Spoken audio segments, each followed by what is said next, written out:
Lesson number 2, is life random? And that's an important question. Do we have a purpose here, or is this just all by accident? We're going to look at a passage of Scripture that says very clearly that God has a plan, He has a purpose, and you are part of that plan. Therefore, you have a purpose. Now, the problem is the passage we're looking at is arguably the most boring section of the New Testament. It is, and it also begins the New Testament. It's a list of names called a genealogy. When we read it, we go, yeah, who cares? Well, the Jews cared. And the reason they cared was because every name was shorthand for a story that told of God's meticulous care for their people through history.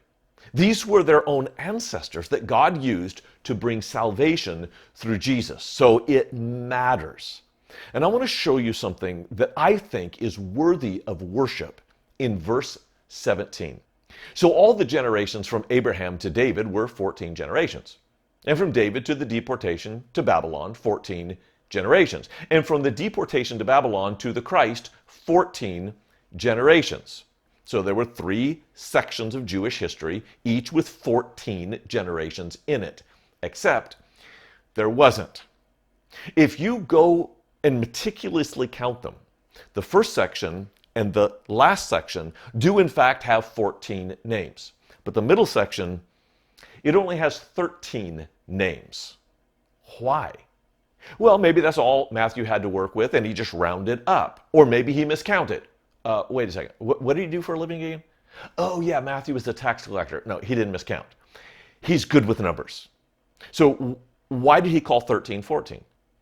If you fact check him back in 1 Chronicles 1 through 9, list the same list of names, there's not 13 names, there's actually 17 names. So he had 17 names to work with and whittled it down to 13 purposely. Now, don't let that bother you. For the Jews, genealogies were somewhat fluid. I mean, they wanted to get the right names for sure, but if they didn't get them exact because there's a horse thief or someone you didn't like, or you wanted to leave out a name for some purpose, you could. It wasn't like they had to have every name exact. It's not that kind of genealogy. It's the story that we're painting here. So there's no problem leaving out 4 names, but why leave out 4 when you could have had exactly 14? Because Matthew wants to do something very Jewish. It's called the double portion. Usually it was the oldest child got the double portion, but sometimes it was a younger one that was favored. When the father died, if there were 3 children, 3 boys specifically, he would divide the inheritance by 4 and give the favored child a double portion. Or if there were 2 children, he would divide it by 3 and give the favored child the double portion. So who is the favored child in this genealogy? It is King David. And he stands between the first historical period and the second historical period. Give him a double portion and you have exactly 14, 14, 14. By the way, Jews did not have a separate numbering system. And so if you learn to read, you usually learn to read by your name. That's the first word you read, first word you write. And so they would also teach mathematics through the name and give a numerical value to a name. David in Hebrew, spelled with 3 letters, D-V-D. D in the Hebrew alphabet, like ours, is the 4th letter. You want to guess what V is? It's the 6th letter. 4 plus 6 plus 4, 14. And because David is actually the theme of the book of Matthew, that Jesus is the new David, he is the king, sitting on David's throne, according to the prophecies, 14 would have been a compelling argument. Now, the rabbis might have said, I don't believe that Jesus is that king, but they would have said, Matthew, you're clever.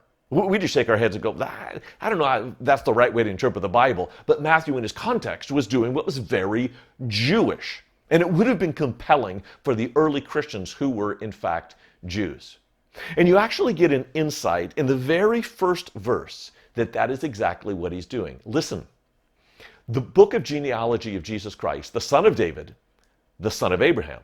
Notice, he put David before Abraham. That's not chronologically accurate, but it is appropriate in this genealogy because David is the central figure of the book of Matthew, because Jesus is that new David. Does God have a plan? Yes, he does. The question is, are you a part of that plan? And you might say, nah, I can't be a part of this plan. Again, the genealogy is going to argue against, because in this genealogy, there are actually 4 women listed, which is very unusual for Jewish genealogies.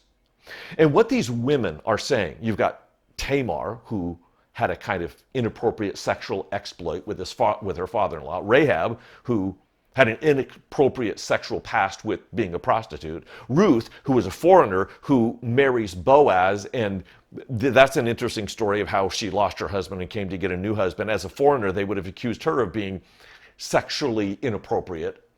And Bathsheba, of course, well, that was an affair with David. And then there's Mary, who, though innocent, would have been accused of sexual impropriety.